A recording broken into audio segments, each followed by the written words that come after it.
आपण व्हिडिओ काय चर्चा करणार आहे, जी काय नीट 2026 ची काउन्सिलिंग प्रोसेस आहे ना, त्याची स्टेप बाय स्टेप काय प्रोसेस आहे, कशा प्रकारे काउन्सिलिंग चालते याची आपण चर्चा करणार आहे. सगळ्यात अगोदर आपल्याला नीटचा रिझल्ट दिला जाणार आहे. याची डेट आपल्या सर्वांना माहिती आहे की 14 जूनच्या आसपास आहे तुम्हाला नीट 2026 चा रिझल्ट बघायला मिळेल. त्यानंतर आपल्याला कट ऑफ चेक करणे सगळ्यात महत्त्वाची स्टेप आपली होते काउन्सिलिंगचा रजिस्ट्रेशन फॉर्म भरणं. ठीक आहे, ही तिसरी स्टेप असेल आपली. आणि या ठिकाणी तुम्हाला काउन्सिलिंगचा ऍप्लिकेशन फॉर्म भरणे म्हणजे जर तुम्ही स्टेट कोट्यामध्ये अप्लाय करता स्टेटसाठी वेगळा ऍप्लिकेशन फॉर्म राहतो. त्याचबरोबर जर तुम्ही ऑल इंडिया कोट्यामध्ये अप्लाय करता ऑल इंडिया कोट्यासाठी वेगळा. आपण स्टेटमध्ये तुम्हाला जर आयक्यू कोट्यामधून जाणार असेल तर वेगळा फॉर्म राहतो. म्हणजे फॉर्म तुम्हाला सेमच भरणे, फक्त तुम्हाला फीसचा अमाउंट जे आहे ते वेगळं राहतं. याची आपण चर्चा करणार आहे. त्याचबरोबर आपण जी चॉईसिंग करणार आहे ती ग्रुप ए म्हणजे एमबीबीएस साठी वेगळी राहते. स्टेटमधून ऑल इंडिया कोटा जो सेंट्रल गव्हर्नमेंट घेतं. त्याचबरोबर बीएमएस बीएचएम साठी state government all India quota घेतं 15% साठी आणि central government all India quota government कॉलेजसाठी. तुम्हाला ग्रुप नुसार चॉईसिंग करणे याची पण चर्चा आपण करूया. नंतर तुम्हाला सीट अलॉटमेंट होणार. सीट अलॉटमेंट झाल्यानंतर तुमच्याकडे दोन कंडिशन राहतात. एक तर तुम्ही कॉलेज अपग्रेड करू शकता आणि पुढच्या राऊंडमध्ये जाऊ शकता किंवा एमबीबीएस मधून बीएमएस कडे चालले जाऊ शकता किंवा जर तुम्हाला कॉलेज अलॉटमेंट झाले त्यावेळेला तुम्ही रिटेन्शन फॉर्म भरून तुमचे ऍडमिशन त्या कॉलेजमध्ये कन्फर्म करू शकता. त्याची पण आपण सविस्तर चर्चा करणार आहोत. त्यानंतर ऍडमिशन डन तुमचे ऍडमिशन झाल्यानंतर तुमची प्रक्रिया कंप्लीट होते आणि ऑल इंडिया कोटा तो बीएमएस बीएचएम साठी त्याची पण सविस्तर चर्चा आपण या व्हिडिओमध्ये करणार आहोत. नीट 2026 चा पेपर झाला.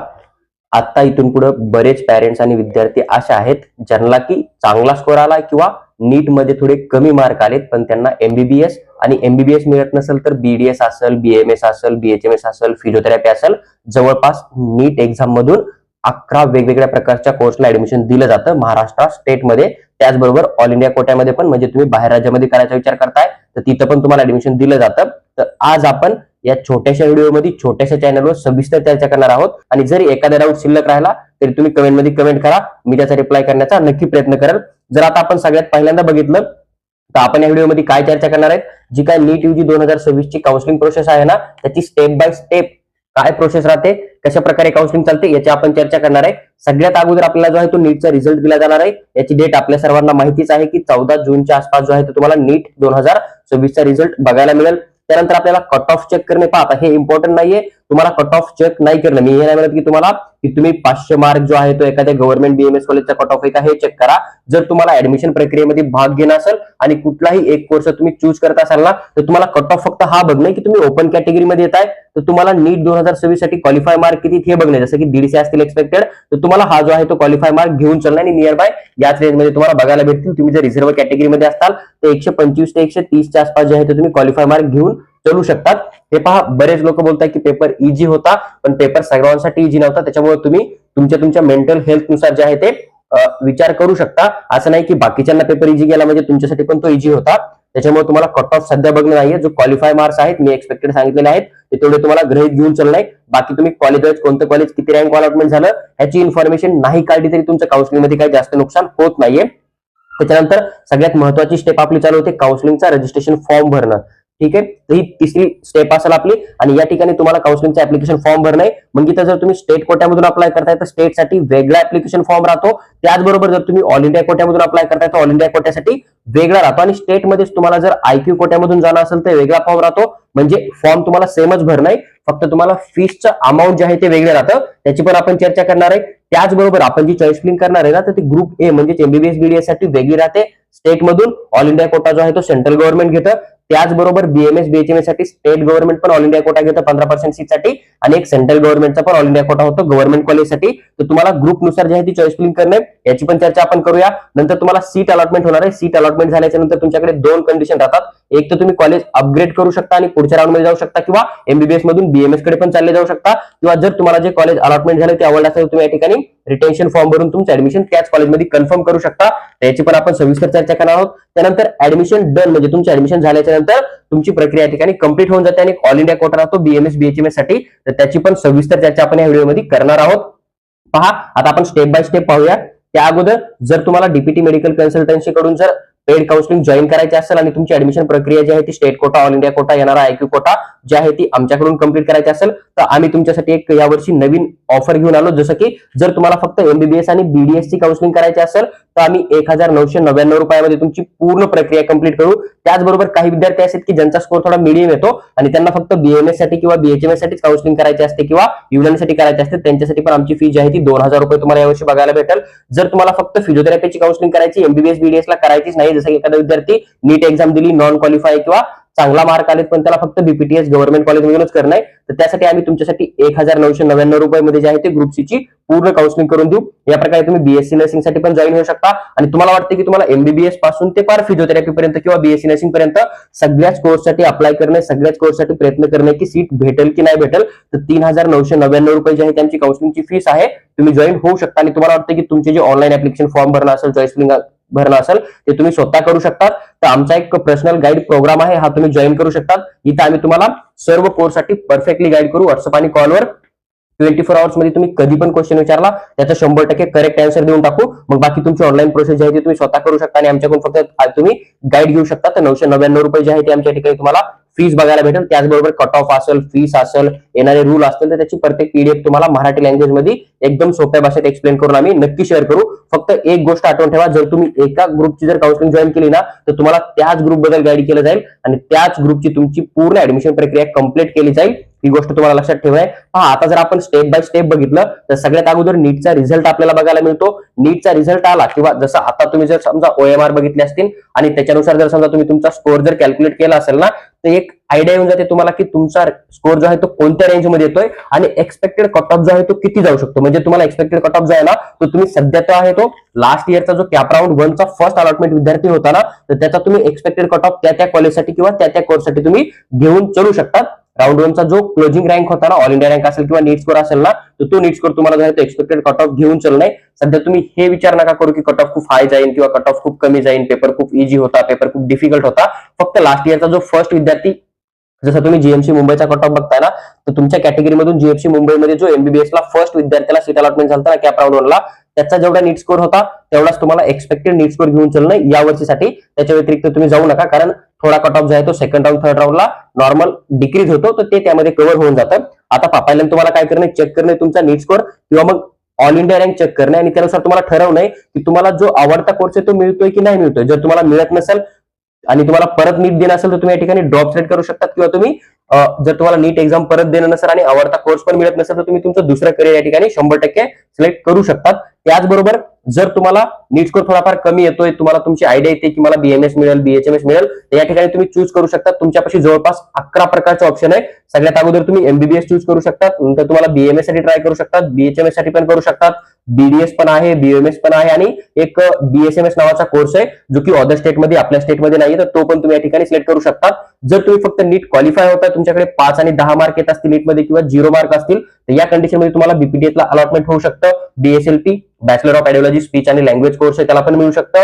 ऑक्युपेशनल थेरपीसाठी पण मिळू शकतं. BPO आहे रिहॅबिलिटेशन मध्ये तिथं पण मिळू शकतं आणि एक नॅचरोपॅथीचा कोर्स आहे BNYS नावाचा, त्या ठिकाणी पण तुम्हाला सीट अलॉटमेंट होऊ शकतं. तर जवळपास 11 प्रकारचे कोर्स जे आहेत ते तुम्हाला नीट एक्झाम नुसार महाराष्ट्र स्टेटमध्ये ऍडमिशन देतील आणि या सर्व कोर्ससाठी तुम्हाला जर मुलगी असेल तर मुलींचं फ्री एज्युकेशन पण लागू होतं. जर कोणी SC ST कॅटेगरीमध्ये असेल तर 90% फीस माफी राहते, 10% तुम्हाला फीस पेमेंट करणे, बाकी कॅटेगरीनुसार पण जे आहे ते तुम्हाला या ठिकाणी फीसचे बेनिफिट 100% लागू होऊन जातील. आता आपली सेकंड प्रोसेसचा जर आपण विचार केला ना तर सेकंड आपल्याला काउन्सिलिंगचा ऍप्लिकेशन फॉर्म फिल करणं आहे आणि हा जो काउन्सिलिंगचा ऍप्लिकेशन फॉर्म राहतो ना तो तुमचा लगभग ओपन होणार आहे फर्स्ट वीक ऑफ जुलैमध्ये. म्हणजे तुम्हाला जुलैच्या फर्स्ट वीक पर्यंत पूर्ण काउन्सिलिंगची जी आहे ती प्रोसेस कंप्लीट करून ठेवणं आहे. आता याच्यामध्ये तुम्हाला काय काय कंप्लीट करणं आहे, तुम्हाला कॉलेजच्या फीसची माहिती काढणं आहे, कोणतं कॉलेज किती जे आहे ते हिडन चार्जेस घेतात त्याची माहिती काढणं आहे, कोणत्या कॉलेजमध्ये बॉन्ड किती, रुरल बॉन्ड आहे की सर्व्हिस बॉन्ड आहे, किंवा मग जसं पेनल्टी वगैरे राहतं तर काही कॉलेजमध्ये 3 लाखाची पेनल्टी CET सेलची सीट सोडण्यासाठी तर 3च लाखाची राहते, पण काही कॉलेज जे आहे ते अडून तुमच्याकडून 10-12 लाखाची पण मागणी करतं. तर अशा प्रकारे कोणतं कॉलेज बॉन्ड लिहून घेतंय का, किंवा बरेच कॉलेज असे की कॅटेगरीची किंवा मुलींना फ्री एज्युकेशनचा रूल स्टार्टिंगला अप्लाय करत नाहीये, ते तुम्हाला बोलतील की तुम्ही अगोदर ओपनची फीस भरा आणि नंतर आमच्याकडून जे आहे ते स्कॉलरशिपला अप्लाय झाल्याच्या नंतर फीस रिफंड येऊन जाईल. तर असे कोणते कॉलेज याची तुम्ही इन्फॉर्मेशन या ठिकाणी काढून ठेवू शकता. त्याच्यानंतर तुमचे जे रिक्वायर्ड डॉक्युमेंट आहे कॅटेगरीनुसार काउन्सिलिंगसाठी, स्टेट कोट्यासाठी, ऑल इंडिया कोट्यासाठी त्याची पण तुम्ही या ठिकाणी इन्फॉर्मेशन क्रिएट करू शकता. जर तुम्हाला डॉक्युमेंटची आयडिया नसेल तर तुम्ही कमेंटमध्ये डॉक्युमेंट व्हिडिओ शेअर करा, म्हणजे कमेंट करा, मी तुम्हाला तो जो व्हिडिओ आहे तो बनवून 100% शेअर करेल. त्याचबरोबर जर हे ऍप्लिकेशन फॉर्म तुम्ही एकदा फिल केलं ना तर हे तुमचं कॉमन असतं सर्व कोर्ससाठी. म्हणजे मी तुम्हाला जे 11 प्रकारचे कोर्स वगैरे सांगितले ना, तुम्ही जर एकदा स्टेट कोट्यामधून अप्लाय केलं किंवा IQNRI कोट्यामधून अप्लाय केलं तर हे त्या सगळ्या कोर्ससाठी जे आहे ते तुम्हाला 85% जागांसाठी जे आहे ते एकच ऍप्लिकेशन फॉर्म असेल. तुम्हाला वेगवेगळ्या कोर्ससाठी वेगवेगळे ऍप्लिकेशन फॉर्म कुठल्याही प्रकारे भरायची गरज नाहीये. आता आपण कोणकोणत्या कोटामधून ऍडमिशनला अप्लाय करू शकतो, म्हणजेच की आपण कोणकोणत्या टाईपचे जे आहे ते ऍडमिशन प्रोसेसमध्ये भाग घेऊ शकतो. सगळ्यात अगोदर तुम्ही स्टेटमध्ये अप्लाय करू शकतात 85% सीटसाठी. जसं की समजा 100 सीटची इनटेक कॅपॅसिटी असेल ना, यापैकी 85% जागा ज्या आहेत त्या स्कॉलरशिप मधून कॅटेगरीनुसार भरल्या जातात. मग या 85 जागापैकी काही जागा SC कॅटेगरीला असतील, काही जागा ST कॅटेगरीला असतील, काही जागा OBC कॅटेगरीसाठी असतील, तर तुम्हाला हे या ठिकाणी बघायला मिळतं. तर 85% जागा तुम्हाला स्कॉलरशिप मधून भरल्या जातात. एक्सेप्शन एखादं कॉलेज असं असतं MBBS मध्ये किंवा BMS मध्ये जिथे की तुम्हाला कॅटेगरीचा बेनिफिट दिला जात नाहीये, पूर्ण फीस घेतली जाते. मला वाटतं एकच कॉलेज आहे जे की वेदांता पालघर कॉलेज आहे, जिथं की एमबीबीएस साठी तुम्हाला कुठल्याही प्रकारे कॅटेगरीचा बेनिफिट दिला जात नाहीये. बाकी जेवढे प्रायव्हेट सेमी गव्हर्नमेंट कॉलेज आहे तिथं तुम्हाला कॅटेगरी आणि गर्ल्स फ्री एज्युकेशनचा 100% बेनिफिट दिला जातो. त्यानंतर एक एनआरआय कोटा राहतो. एनआरआय कोटा, आयक्यू कोटा दोघांचा ऍप्लिकेशन फॉर्म तुम्हाला सोबतच भरणं आहे. ते दोन्ही एकाच मध्ये येत आहे आणि यासाठी जवळपास तुम्हाला जे आहे ते 15% सीट बघायला मिळतील. या 15% मध्ये एनआरआयच्या काय जागा असतील, आयक्यूच्या काय जागा असतील. आता दोघांमध्ये डिफरंट काय आहे, जर आयक्यू कोटा जो असतो ना, तो आयक्यू कोट्यामधून तुम्हाला 3 पटीने जास्त फीस लागते. जसं की एक्झाम्पल मध्ये एखादं कॉलेज आहे त्याची फीस जर एका वर्षाची 1 लाख आहे, तर तुम्हाला त्या ठिकाणी 3 लाख भरणं एका वर्षाचे. पण एनआरआय कोट्यामधून काय असतं, जर एखाद्या कॉलेजचे 1 लाख फीस आहे तर तुम्हाला त्या ठिकाणी 5 लाख भरणं एका वर्षाची. ही गोष्ट तुम्हाला लक्षात ठेवणं आहे. तर एनआरआय मधून 5 पटीने जास्त फीस लागते ओपन कॅटेगरीनुसार आणि आयक्यू कोट्यामधून जे आहे ते तुम्हाला 3 पटीने जास्त फीस द्यावी लागते. त्यानंतर जर तुम्ही ऑल इंडिया कोट्याचा विचार केला तर हा ऑल इंडिया कोटा जो आहे तो एमसीसी सेंट्रल काउन्सिलिंग कमिटी घेते. एमबीबीएस बीडीएस साठी, ॲलोपॅथीसाठी. आयुर्वेदामध्ये जर तुम्ही जायचा प्रयत्न केला तर तुम्हाला AA CCC नावाची एक वेबसाईट आहे, तिथे तुम्हाला ही काउन्सिलिंग प्रोसेस करणं पडेल. त्याचबरोबर जर तुम्ही राज्यामध्ये जे प्रायव्हेट कॉलेज आहे ना, याच्यामध्ये जर समजा 15% सीटला अप्लाय करतात तर ते तुमचं स्टेट गव्हर्नमेंट सीईटी सेल या ठिकाणी तुमची काउन्सिलिंग प्रोसेस कंप्लीट करून घेतं. आता आपण स्टेट कोट्यामध्ये जे वेगवेगळ्या प्रकारचे कोटा आहे ना, तर त्याच्यामध्ये आपण बघूया की कोणत्या कोट्यामधून किती फीस पडते. पहा, जर तुम्ही ऍप्लिकेशन फॉर्म भरताय तर तुम्हाला स्टेट कोट्यासाठी 85% सर्व कोर्ससाठी जे आहे ते 1000 रुपये फीस बघायला भेटेल. ही जी फीस आहे ती लास्ट इयरची. यावर्षी जर सीईटी सेलने काय इन्क्रीज केली तर ती वेगळी असेल. ही गोष्ट तुम्हाला आठवण ठेवणं आहे. त्याच्यानंतर तुम्हाला जर फक्त आयक्यू एनआरआय कोट्यामधून अप्लाय करणं, कुठल्याही प्रकारे स्टेटला पार्टिसिपेट नाहीये करणं, तर तुम्हाला 5000 रुपये जे आहे ते ऍप्लिकेशन फॉर्मची फीस सीईटी सेलला द्यावी लागते. त्याचबरोबर जर तुम्ही IQ quota, NRI quota plus state कोट्यामधून पण ऍडमिशन करायचा विचार करताय किंवा काउन्सिलिंग मध्ये पार्टिसिपेट करायचा विचार करताय तर 6000 रुपये जे आहे ती तुम्हाला ऍप्लिकेशन फॉर्मची रजिस्ट्रेशन फीस आहे. आणि लक्षात ठेवा, जी ऍप्लिकेशन फॉर्मची फीस राहते ना मेडिकल काउन्सिलिंग मध्ये, तर ती तुमची सर्व कॅटेगरीसाठी सेम राहते. स्टेट मध्ये आपण विचार करतोय. त्याचबरोबर तुम्हाला एक 52,000चा पण ऍप्लिकेशन फॉर्म बघायला भेटेल. तर हा बीएमएस बीएचएमएस जो ऑल इंडिया कोटा आहे ना राज्यामध्ये, जिथे की बाहेर राज्यातले विद्यार्थी ऍडमिशन करू शकतील, त्या 15% सीटसाठी तुम्हाला हे रजिस्ट्रेशन फीस बघायला भेटते. या 52,000मध्ये 2,000 रुपये असे आहेत जे की तुमचे नॉन रिफंडेबल आहेत. ते तुम्हाला परत दिले जात नाहीत. सीट मिळो नाही मिळो काही संबंध नसतो, ते तुम्हाला परत देणार नाहीत. पण यामध्ये 50,000 रुपये असे आहेत, जर तुम्हाला ऍडमिशन झालं किंवा ऍडमिशन नाही झालं आणि तुम्ही जर काउन्सिलिंगचे पूर्ण रूल 100% फॉलो केले असतील तर तुम्हाला तुमचे 50,000 रुपये जे आहेत ते सीईटी सेल कडून फेब्रुवारी महिन्यापर्यंत 100% जे आहेत ते रिफंड केले जातील. जर तुम्हाला ऑल इंडिया कोट्याच्या रूलचा पण व्हिडिओ हवा असेल तर मी लास्ट इयरचा अपलोड केलाय, आणि जर तुम्हाला फ्रेश व्हिडिओ हवा असेल तर तुम्ही कमेंटमध्ये कमेंट करा, मी तो पण तुमच्याबरोबर शेअर करण्याचा नक्की प्रयत्न करेल. आता सगळ्यात महत्त्वाची स्टेप येते चॉईस फिलिंग मध्ये. आता एक गोष्ट लक्षात ठेवा, रजिस्ट्रेशन मध्ये एडिट विंडो ओपन होत नाहीये. जरी चूक झाली ना तरी तुम्हाला रजिस्ट्रेशन फॉर्म जो आहे तो सीईटी सेल सोबत पर्सनल कॉन्टॅक्ट करून किंवा त्यांच्या ऑफिसला व्हिजिट करून एडिट करावा लागतो. त्यामुळे सगळ्यात महत्त्वाचं आहे, ज्यावेळेस तुम्ही काउन्सिलिंगचा फॉर्म भरणार आहे ना त्यावेळेस कुठल्याही प्रकारे चूक नाही होणार याची तुम्हाला काळजी घेणं आहे. बाकी ऑल इंडिया कोट्यामध्ये चूक झाली तर तुम्हाला एडिटचा ऑप्शन दिला जातो. पण जसं लास्ट इयर मी 2021 पासून काउन्सिलिंग करतोय तर तसं सीईटी सेल जे आहे ती एडिटची विंडो जी आहे ती सार्वजनिक ओपन करत नाहीये. ते मेल करा म्हणतील किंवा एखादं तिकीट अप्लाय करा म्हणतील किंवा मग ऑफिसला व्हिजिट करा म्हणतील आणि नंतर तुमचा ऍप्लिकेशन फॉर्म ते स्वतः एडिट करून देतील. तर ही खूप लेंदी प्रोसेस होते आणि तुमचा त्या ठिकाणी मेंटल हेल्थ पण खूप जास्त खराब होऊन जाईल. त्याच्यामुळे ऍप्लिकेशन फॉर्म तुम्ही भरताना कुठल्याही प्रकारची चूक करणार नाही, ही गोष्ट तुम्हाला लक्षात ठेवणे. आता आपण चॉईस फिलिंगचा विचार केला तर ज्यावेळेस आपला ऍप्लिकेशन फॉर्म भरला जातो, ऍप्लिकेशन फॉर्म भरल्याच्या नंतर तुम्हाला एक एसएमएल लिस्ट दिली जाते आणि एसएमएल लिस्ट ज्यावेळेस रिलीज होते ना तिथून पुढे तुमची काउन्सिलिंग आता स्टेटमध्ये 3 ग्रुपमध्ये डिवाइडेड केली जाते. पहिला जो ग्रुप आहे आपला एमबीबीएस बीडीएसचा आहे, तर कॅप राऊंड 1 एमबीबीएस बीडीएसचा सगळ्यात अगोदर होतो. कॅप राऊंड एमबीबीएस बीडीएसचा झाला, त्याच्यानंतर तुमचा ग्रुप बी आणि ग्रुप सी चा जो आहे ना तो कॅप राऊंड कंडक्ट केला जातो. ग्रुप बी मध्ये आपलं बीएमएस येतं, बीएचएमएस येतं आणि युनानी येतं.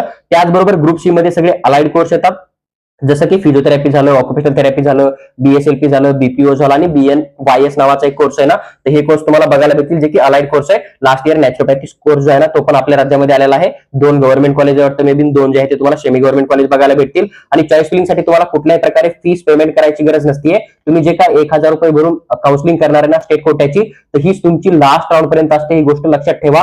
फक्त तुम्हाला रूल व्यवस्थित फॉलो करणं आहे. जर तुम्ही रूल ब्रेक केले तर तुम्हाला थर्ड राऊंडला परत एकदा 1000 रुपये पेमेंट करावं लागतील. पण जर तुम्ही सीईटी सेलचे पूर्ण काउन्सिलिंगचे नियम जर फॉलो केले ना तर तुम्हाला परत कोणत्याही प्रकारे पेमेंट न करता 1000 मध्ये तुमची फर्स्ट राऊंड पासून जेवढे काय 8, 9, 10 राऊंड होतील ना अलाइड कोर्स साठी किंवा बीएमएस बीएचएमएस साठी किंवा एमबीबीएस बीडीएस साठी जे काय 4-5 राऊंड होतील तर तिथपर्यंत तुम्ही इजी काउन्सिलिंग मध्ये पार्टिसिपेट करू शकता. फक्त एक गोष्ट लक्षात ठेवणे, 2022 पासून काउन्सिलिंग मध्ये चेंज झालेला आहे. तो चेंज असा आहे की जर तुम्ही कॅप राऊंड 1 ला कॉलेज फिल केले, चॉईस फिलिंग केले ना तर ते फक्त कॅप राऊंड 1 साठीच मर्यादित राहतात. म्हणजे जर तुम्ही एखादं कोर्स निवडला, एमबीबीएसचा असेल, बीएमएसचा असेल, बीपीटीएसचा असेल, कोणताही असो, आणि तुम्ही कॅप राऊंड 1 ला जर समजा 10 कॉलेज टाकले तर ते तुमचे 10 कॉलेज जे आहेत ते कॅप राऊंड 1 पुरतेच मर्यादित असणार आहेत. जर तुम्ही सेकंड राऊंडला अप्लाय करायचा विचार करताय तुम्हाला सेकंड राऊंडला परत त्या कॉलेजची नावं फिल करावं लागतील तरच तुम्हाला सीट अलॉटमेंट केलं जाणार आहे. पण तुम्ही कॅप राऊंड 1 ची चॉईस फिलिंग केली आणि ती सेकंड राऊंडला युजफुल होईल. म्हणून जर तुम्ही तसेच बसलात तर तुम्हाला सेकंड राऊंड मध्ये किती पण चांगला स्कोर असला तरी कुठल्याही प्रकारे अलॉटमेंट केलं जाणार नाहीये. आणि ही जी चॉईस फिलिंग आहे ना प्रत्येक राऊंडला, तरी तुम्हाला लगभग 4थ्या राऊंड पर्यंत चॉईस फिलिंग तुम्हाला परत करायची असते. ही पण एक गोष्ट तुम्ही आठवण ठेवणार आहे. आता पहा, जसं की आता आपल्याला चॉईस फिलिंग जी आहे ना ती अलग अलग करावी लागते. म्हणजे जसं की स्टेट कोट्यासाठी तुम्हाला अलग करावी लागेल, ऑल इंडिया कोट्यासाठी तुम्हाला ऍप्लिकेशन फॉर्म पण अलग भरावा लागतो आणि त्या ठिकाणी चॉईस फिलिंग पण अलग करावं लागतं. ऑल इंडिया कोट्याचे 2 राऊंड होत असतात, पण लास्ट इयर या ठिकाणी रूल चेंज झाला आणि लास्ट इयर 3 राऊंड जे आहेत ते तुमचे या ठिकाणी 15% ऑल इंडिया कोट्याचे सीईटी सेलनं घेतले होते. त्याच्यामुळे या ठिकाणी तुम्ही फर्स्ट राऊंडला अप्लाय केलं तर तुम्हाला थोडे कमी मार्कवर जे आहे ते बीएमएस मिळू शकतं. किंवा जसं तुम्हाला स्टेटमधून जर विदर्भामध्ये कॉलेज मिळत असेल आणि तुम्ही जर ऑल इंडिया कोट्यामधून ट्राय केला समजा 15% जागामधून बीएमएसच्या प्रायव्हेट कॉलेजला, तर तुम्हाला एक पुणे मुंबई म्हणजे पश्चिम महाराष्ट्रामध्ये सीट अलॉटमेंट होण्याचा किंवा जसं तुम्हाला तुमच्या जवळचं कॉलेज हवं आहे तर तुम्ही ऑल इंडिया कोटा जो आहे तो बीएमएस बीएचएमएस साठी सिलेक्ट करू शकता.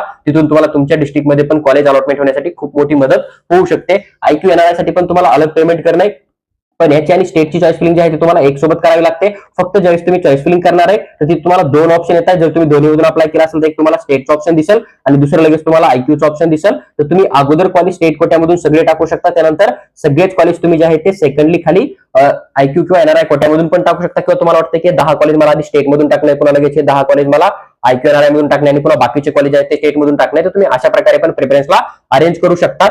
एवढं तुम्हाला या ठिकाणी लक्षात ठेवणं आहे. त्यानंतर आता नेक्स्ट प्रोसेस काय येते किंवा सीट अलॉटमेंट. आता समजा तुम्ही चॉईस फिलिंग केली, रिझल्ट आला कॅप राऊंड 1चा समजा, आणि तुम्हाला त्या ठिकाणी जर सीट अलॉटमेंट झालं ना तर तुमच्यापाशी 2 कंडिशन बनतात. एक तर तुम्ही त्या ठिकाणी सीट अलॉटमेंट झालेलं कॉलेज जे आहे ते जॉईन करू शकता आणि त्याला अपग्रेड करू शकता. अपग्रेड म्हणजे तुम्ही पुढील राऊंडसाठी एलिजिबल आहात. किंवा जसं की तुम्हाला राऊंड 1 झाला एमबीबीएसचा आणि त्यामध्ये तुम्हाला बीडीएस भेटलं, पण तुम्हाला एमबीबीएस साठी सेकंड किंवा थर्ड राऊंडला जाणं किंवा तुम्हाला अजून बीएमएस साठी पण ट्राय करणे, तर तुम्ही कॉलेज जॉईन करून या ठिकाणी अपग्रेड करू शकता. फर्स्ट राऊंडला तुम्हाला या ठिकाणी अजून एक रूल बघायला भेटतो. इथं तुम्हाला फ्री एक्झिट नावाची एक गोष्ट मिळते. म्हणजे तुम्हाला सीट अलॉटमेंट झालं समजा बीडीएसचं आणि तुम्हाला ते कॉलेज जॉईनच नाही करणं, तर तुम्ही त्या ठिकाणी फ्री एक्झिट करू शकता आणि सेकंड राऊंड ज्यावेळेस होईल ना एमबीबीएस बीडीएसचा, तुम्ही त्या ठिकाणी जाऊन बिलकुल चॉईस फिलिंग करू शकता. तुम्हाला एलिजिबल केलं जातं कुठल्याही प्रकारे, परत जे आहे ते फीसचं पेमेंट करायची गरज नसते. किंवा जरी तुम्ही कॅप राऊंड 1 मधून फ्री एक्झिट केली तरी तुम्ही या ठिकाणी बीएमएस बीएचएमएस ला एलिजिबल होऊन जाऊ शकता.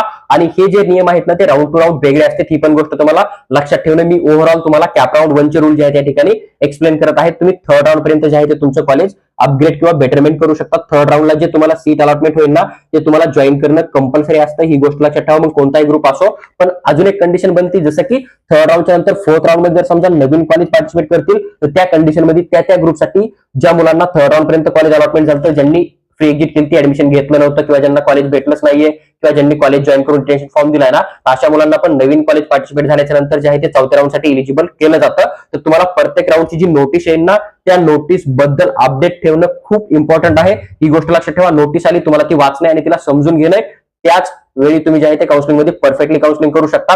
जर तुम्ही एक लास्ट इयरचे रूल असतात सगळे आणि त्याच्यानुसार जर काउन्सिलिंगचा विचार करतात तर तुम्ही कुठल्याही प्रकारे परफेक्टली काउन्सिलिंग नाही करू शकत. जशी कंडिशन क्रिएट होईल तसं सीईटी सेल जे आहे ते रूल चेंज करतं. हे पण तुम्हाला लक्षात ठेवणं. किंवा 2025 ब्राउचर आलं त्याचे जे रूल मेन्शन आहेत ते शेवटपर्यंत फॉलो होतील असं पण कुठल्याही प्रकारे नसतं. जे सीईटी सेलची कंडिशन बनते किंवा जसं ऍडमिशन प्रक्रियेमध्ये एक कंडिशन तयार होते ना त्यानुसार जे आहे ते सीईटी सेल नियम चेंज करत राहतं. ही गोष्ट तुम्हाला आठवण ठेवणं. तर तुम्ही कॉलेज अपग्रेड करू शकता. म्हणजे कॉलेज टू कॉलेज पण तुम्ही अपग्रेड करू शकता. जसं तुम्हाला कॅप राऊंडवरला एखादं एमबीबीएस भेटलं, जसं की जीएमसी नागपूर भेटलं, नंतर तुम्हाला जीएमसी मुंबई हवंय तर तुम्ही ते पण अपग्रेड करू शकता. किंवा जसं की तुम्हाला इकडे कॅप राऊंड 1 मध्ये बीएमएस भेटलो आणि तुम्हाला एमबीबीएस बीडीएसचा जो आहे कॅप राऊंड 2 खेळणे किंवा एमबीबीएस बीडीएसचा कॅप राऊंड 3 खेळणे, तर त्यासाठी पण तुम्ही 100% अपग्रेड करू शकता. किंवा तुम्हाला एमबीबीएस ला सीट अलॉटमेंट चालतं एखादं सेमी गव्हर्नमेंट कॉलेज, पण तुम्ही प्लॅन करताय की मला बीएमएस गव्हर्नमेंट कॉलेजमधून करायचंय, तुम्ही ह्या प्रकारे पण जे आहे ते तुमचं कॉलेज अपग्रेड करू शकता. फर्स्ट राऊंडला सर्व कोर्ससाठी फ्री एक्झिट राहते. तुम्ही ती फ्री एक्झिटचा यूज करून पण जे आहे ते सेकंड राऊंडला 100% एलिजिबल होणार आहे. आता सेकंड कंडिशन काय बनते की तुम्ही रिटेन्शन फॉर्म पण देऊ शकता. रिटेन्शन फॉर्म काय राहतो, जसं की तुम्हाला cap round 1, cap round 2, cap round 3 ला किंवा एखाद्या राऊंडला जर सीट अलॉटमेंट झालं तर तुम्ही त्या कॉलेजमध्ये जाणार आहे. जी कॉलेजची फीस असेल ती डीडीच्या फॉर्म मध्ये पेमेंट करणार आहे आणि तुम्ही त्या ठिकाणी तुमचं ऍडमिशन कन्फर्म करणार आहे. त्याला आपण रिटेन्शन फॉर्म म्हणतो. म्हणजे तुमची ऍडमिशन प्रक्रिया या ठिकाणी कंप्लीट व्हायला लागली, काउन्सिलिंग संपायला लागली, तुम्हाला कॉलेज स्टार्टचा वेट करणे आणि कॉलेज ज्यावेळेस चालू होईल त्यावेळेस तिथे जाऊन जे आहे ते तुमचं एज्युकेशन जे आहे ते तुम्हाला कंटिन्यू करणे. हे झालं तुमचं कॉलेज बदल, सीट अलॉटमेंट बदल. आता पहा ऍडमिशन डन म्हणजे काय की थोडक्यात जर समजा तुम्ही एखाद्या कॉलेजमध्ये गेलात, तुम्हाला सीट अलॉटमेंट झालं, कॅप राऊंड वनला तुम्ही त्या ठिकाणी रिटेन्शन फॉर्म फिल केला, तर तुमचं ऍडमिशन त्या ठिकाणी कंप्लीट झालं असं गृहीत धरलं जातं. पण एखादा मुलगा असा समजा की ज्याला ऍडमिशन मध्ये सीट अलॉटमेंट झालं कॅप राऊंड वनला, त्याला एखादं बीडीएसचं कॉलेज किंवा जसं उदाहरणामध्ये आपण बीएमएसचं कॉलेज जॉईन केलं आणि त्याचा अचानक प्लॅन बनतोय की आता त्याला थर्ड राऊंडच्या नंतर सीट सोडायची, तर तुम्हाला एक कट ऑफ डेट दिली जाते. तर या डेट पर्यंत तुम्ही तुमचं कॉलेज जे आहे ना ते विदाऊट पेनल्टीचं कॅन्सल करू शकता. ही गोष्ट लक्षात ठेवा. मी परत सांगतोय, तुम्हाला जर सीट अलॉटमेंट झालं, तुम्ही कॅप राऊंड 1 ला असो, कॅप राऊंड 2 ला असो, कॅप राऊंड 3 ला असो कॉलेज जॉईन केलं, पण तुम्हाला आता ड्रॉप करणे आणि एमबीबीएस साठी जे आहे ते ट्राय करणे, नेक्स्ट इयर नीट एक्झाम देऊन किंवा अदर कोणत्या फील्ड मध्ये जाऊन स्वतःचं करिअर डेव्हलप करणे, तर त्या ठिकाणी तुम्हाला एक कट ऑफ डेट दिली जाते आणि ती लगभग थर्ड राऊंडची जी जॉईनिंग डेट असते ना, तर ती तुमची कट ऑफ डेट बघायला मिळते. बऱ्याच वेळा ही डेट पण एक्सटेंड केली जाते. ही गोष्ट लक्षात ठेवणं आहे. तर सीईटीसीएलच्या नोटीसवर फोकस करणं आहे. जर तुम्ही ऍडमिशन घेऊन ठेवला असेल आणि कट ऑफ डेटच्या अगोदर जर ऍडमिशन कॅन्सल केलं ना, तर कुठल्याही प्रकारे तुम्हाला सीट सोडण्यासाठी पेनल्टी द्यायची गरज नाहीये. फक्त 1,500 रुपये किंवा 2,000 रुपये जी काय ऍडमिशन फॉर्मची फीस असेल ना कॅन्सल करायच्या, तर तेवढ्यामध्ये तुमचं ऍडमिशन कॅन्सल होऊन जातं. 6 नंबरचा पॉईंट आहे आपला की ऑल इंडिया कोटा. जर तुम्हाला बीएमएस बीएचएमएस करायचं असेल ना, तर राज्यामध्ये एक ऑल इंडिया कोटा होतो जो की प्रायव्हेट किंवा सेमी गव्हर्नमेंट कॉलेजसाठी असतो. इथून तुम्ही अप्लाय करू शकता. जर तुम्हाला स्टेटचा cut off expected cut off मी उदाहरण देतोय फक्त, हा काही रिअल डाटा नाहीये. जर तुम्हाला 400 मार्कावर जर स्टेट मधून कॅप राऊंड 1 ला सीट अलॉटमेंट होत असेल ना, तर हे सीट अलॉटमेंट तुम्हाला 15% मधून 350 मार्कावर किंवा 300 मार्कावर पण बघायला मिळू शकतं. म्हणजे 50 ते 60 मार्कांना जो आहे तो कट ऑफ कमी येतो. कारण या ठिकाणी बऱ्याच मुलांना भीती राहते की कॅटेगरीची फीस लागेल की ओपन कॅटेगरीची फीस लागेल, 50,000 रुपये डिपॉझिट पण देऊन राहतं. मग बऱ्याच पॅरेंट्सला भीती राहते की मग आपल्याला जे आहे ते तिकडून सीट अलॉटमेंट झालं आणि स्टेट मधून पण झालं तर मग आपले 50,000 रुपये विनाकारण गुंतून पडतील. त्यामुळे तुम्ही कॅप राऊंड 1 ला अप्लाय करू शकता. तुम्हाला ठिकाणी थोडं इझिली जे आहे ते सीट अलॉटमेंट होण्याचा चान्स लागू शकतो कमी मार्कवर. पण बीएमएस आणि बीएचएमएस कोर्सची आपण चर्चा करतोय किंवा मी जसं एक्सप्लेन केलं, तुम्हाला जर तुमच्या जवळचं कॉलेज हवंय तर तुम्हाला ते ऑल इंडिया कोट्यामधून 100% मिळू शकतं. किंवा जे कॉलेज तुम्हाला विदर्भामध्ये मिळणार होतं चंद्रपूर धुळे साईडला, तेच कॉलेज जर तुम्ही ऑल इंडिया कोट्यामधून काउन्सिलिंग केली तर एक सेमी गव्हर्नमेंट कॉलेज तुम्हाला पश्चिम महाराष्ट्रामध्ये किंवा तुमच्या नियर बाय 100% अलॉटमेंट होऊन जाईल. आता ऑल इंडिया कोट्याचे नियम काय? तर ऑल इंडिया कोट्यामधून जर तुम्ही ऍडमिशन करताय, तुमच्या राज्याचे सगळे डॉक्युमेंट आहे, तर तुम्हाला 100% गर्ल्स फ्री एज्युकेशनचा बेनिफिट या ठिकाणी दिला जातो. त्यानंतर जर तुम्ही कॅटेगरीमध्ये येत आहे, तुमच्याकडे कॅटेगरीचे सगळे डॉक्युमेंट आहे स्टेट कोट्यामधले, तर तुम्हाला या ठिकाणी 100% कॅटेगरीचा पण बेनिफिट जो आहे तो फीस मध्ये दिला जातो. सीट अलॉटमेंटसाठी या ठिकाणी कुठलाही बेनिफिट मिळणार नाही, पण तुम्हाला फीस माफ या ठिकाणी होऊ शकते. त्यानंतर जर आता आपण रजिस्ट्रेशन फीसचा विचार केला, तर मी तुम्हाला एक्सप्लेन केलं तर त्याप्रकारे 2,000 रुपये जे आहे ती तुमची नॉन रिफंडेबल रजिस्ट्रेशन फीस राहणार आहे. All India Kota 15% BMS BHMS private कॉलेजची जी काउन्सिलिंग चालते ना त्यासाठी. इथं तुम्हाला सीट अलॉटमेंट झाले नाही झाले तरी तुम्हाला हे 2,000 रुपये जे आहे ते परत दिले जात नाहीयेत. पण जे 50,000 रुपये तुमच्याकडून घेतले जाणार आहे ना सीईटी सेलनं डिपॉझिट म्हणून, तर हे जर तुम्ही सीईटी सेलचे कॅप राऊंड 1 पासून कॅप राऊंड 3 पर्यंत जे काही रूल असतील ते जर पूर्णपणे फॉलो केले, तर तुमचे 50,000 रुपये तुम्हाला जे आहेत ते फेब्रुवारी महिन्यापर्यंत 100% सीईटी सेल जे आहे ते रिफंड करून देतं. ही गोष्ट तुम्हाला आठवण ठेवणं आहे. तर हा एक ऑल इंडिया कोटा होता जिथून की तुम्हाला थोड्या कमी मार्कावर राज्यामध्ये जे आहे ते बीएमएसचं कॉलेज मिळू शकतं. म्हणजे जो स्टेटचा कट ऑफ जातो त्याच्यापेक्षा थोडा 10, 20, 30 मार्काला तुम्हाला जो आहे तो ऑल इंडिया कोट्याचा कट ऑफ कमी बघायला या ठिकाणी भेटून जाईल. किंवा तुमचं फेवरेट कॉलेज किंवा तुमच्या जवळचं कॉलेज पण तुम्हाला या ठिकाणी ऑल इंडिया कोट्यामधून सीट अलॉटमेंट करण्यासाठी मदत करू शकतं. ही एक ऍडमिशन प्रक्रिया होती. जर तुम्हाला व्हिडिओ आवडला असेल तर लाईक करा आणि चॅनलला सबस्क्राईब करून आमच्यासोबत जुळून राहा. आणि आम्ही जो व्हिडिओ तुमच्याबरोबर शेअर करतो तो व्हिडिओ तुम्ही 100% बघत चला, जेणेकरून की तुम्हाला कुठल्याही प्रकारे पेड काउन्सिलिंग न जॉईन करता पण काउन्सिलिंग एकदम परफेक्टली फॉलो करता येईल. त्याचबरोबर जर तुम्हाला एमबीबीएस बीडीएस बीएमएस बीएचएमएस ची पूर्ण डिटेल इन्फॉर्मेशन हवी असेल तर तुम्ही कमेंटमध्ये आम्हाला नक्की कळवा. आम्ही ती पण तुमच्याबरोबर शेअर करण्याचा नक्की प्रयत्न करू.